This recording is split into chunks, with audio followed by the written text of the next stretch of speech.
আসসালামু আলাইকুম। Loss stop বিডিতে আপনাদেরকে স্বাগত। আজ থেকে শুরু করছি একটি নতুন সিরিজ, যেটি হচ্ছে মৌচাক ও মধু ব্যবসা।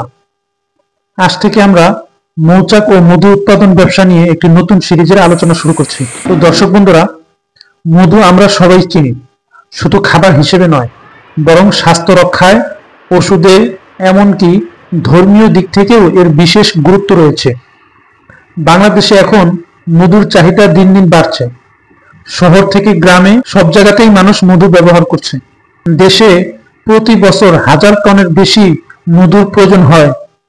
অনলাইন শপ, ই কমার্স আর সুপার শপগুলোতে মধুর বিক্রি দিন দিন বাড়ছে। শুধু দেশেই নয়, আমাদের মধুর বিদেশেও ভালো চাহিদা রয়েছে। তাই এটি লাভজনক ব্যবসা হওয়ার অন্যতম বড় কারণ। এছাড়াও আমরা আজকে জানবো এই ব্যবসাটি আরো কি কি কারণে লাভজনক হতে পারে। 1 নম্বর কারণ হচ্ছে অল্প জায়গাতেই এই ব্যবসা শুরু করা যায়। দ্বিতীয়ত, পুঁজি খুব বেশি লাগে না, কয়েকটা মৌচাকের বাক্স দিয়েই শুরু করলেই চলে। আর তৃতীয়ত, প্রায় সারা বছরই মধু সংগ্রহ করা সম্ভব। আর শুধু মধু নয়, মৌমাছির যে মোম থাকে সেই মোম থেকেও আমরা আয় করতে পারি।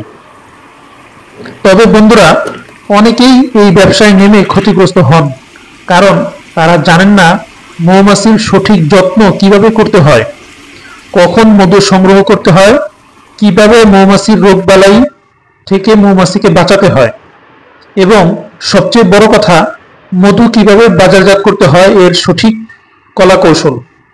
এগুলো না জানার কারণে অনেকেই ক্ষতিগ্রস্ত হন। তো আজকের পর্বে আমরা জানলাম কেন মৌচাক ব্যবসা লাভজনক এবং এর বাজারের সম্ভাবনা কিরকম। কিন্তু শুধু সম্ভাবনার কথা তো জানলে হবে না, আরো জানতে হবে কিভাবে শুরু করতে হবে, আর কোথায় কি খরচ করতে হবে, কি ধরনের খরচ হতে পারে আমাদের।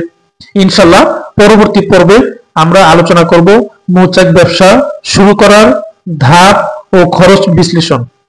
প্রত্যেকটা বিষয়ে ধাপে ধাপে আমরা আলোচনা করব। ততদিন পর্যন্ত লস স্টপ বিডির সাথেই থাকুন আর চ্যানেলটি অবশ্যই সাবস্ক্রাইব করে রাখবেন। ধন্যবাদ।